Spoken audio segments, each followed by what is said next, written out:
ట్విస్ట్ల మీద ట్విస్ట్లు ఈ సీజన్ బిగ్ బాస్ 9 షో ఆడియన్స్ని రోజుకో విధంగా సర్ప్రైజ్కి గురిచేస్తూ ముందుకు వెళ్తోంది. వారాలు గడిచే కొద్దీ హౌస్లో జనాలు తగ్గిపోవాలి.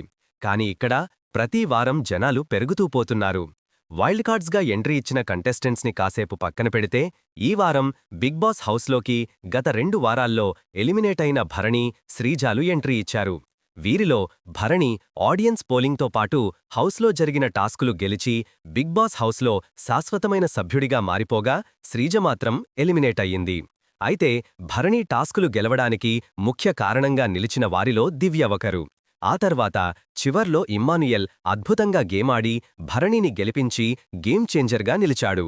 అయితే నిన్న హౌస్లో కెప్టెన్సీ టాస్క్ జరిగిందట. మంచి ఉత్కంఠభరితంగా సాగిన ఈ కెప్టెన్సీ టాస్క్లో దివ్య గెలుపొంది హౌస్కి కొత్త కెప్టెన్గా మారిందట. అయితే కెప్టెన్ అయ్యాక హౌస్లో చాలా జరిగాయట. మొదటి నుండి దివ్యకి తనూజ అంటే పడట్లేదు.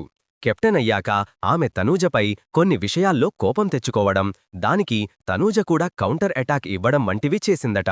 అలా వాళ్ళిద్దరి మధ్య పెద్ద యుద్ధమే నడిచిందని టాక్. మరి వీళ్ళిద్దరూ ఎంతగానో ఇష్టపడే భరణి ఎవరివైపు నిరుచుకున్నాడు? అసలు వీళ్ల మ్యాటర్లో తలదూర్చాడా లేదా మనకెందుకులే అని సైలెంట్గా అలా చూస్తూ కూర్చున్నాడా అనేది చూడాలి. రేషన్ మేనేజర్గా దివ్య ఉన్నప్పుడే చాలా గొడవలు జరిగాయి. ఇక ఇప్పుడు ఆమె కెప్టెన్ అయ్యింది. హౌస్లో ఇంకెన్ని గొడవలు జరుగుతాయో చూడాలి. 5వ వారం ఖచ్చితంగా ఎలిమినేట్ అయిపోతుందనుకున్న దివ్య ఇప్పుడు ఫ్యామిలీ వీక్ వరకు ఖచ్చితంగా ఉండేలా అనిపిస్తోంది. టాప్ 5లోకి ఖచ్చితంగా ఎంట్రీ ఇచ్చే అవకాశాలు ఈమెకు పుష్కలంగా ఉన్నాయి. కానీ భరణి మీదున్న విపరీతమైన ప్రేమాభిమానాలు తగ్గించుకుంటే ఈమెకు టాప్ 5 స్పాట్ ఫిక్స్ అయిపోయినట్టే. లేదంటే ఫ్యామిలీ వీక్ తరువాత ఈమె హౌస్మేట్స్కి టాటా చెప్పి వెళ్ళిపోవచ్చు. అంతేకాదు తనూజ మీద అనవసరమైన ద్వేషాన్ని కూడా ఈమె తగ్గించుకోవాలి. తనూజకి ఈమెతో ఎలాంటి సమస్యలు లేవు, మంచిగానే మాట్లాడుతోంది. కాని దివ్య మాత్రం మనసులో ఆమెపై చాలా కోపం పెట్టుకుంది.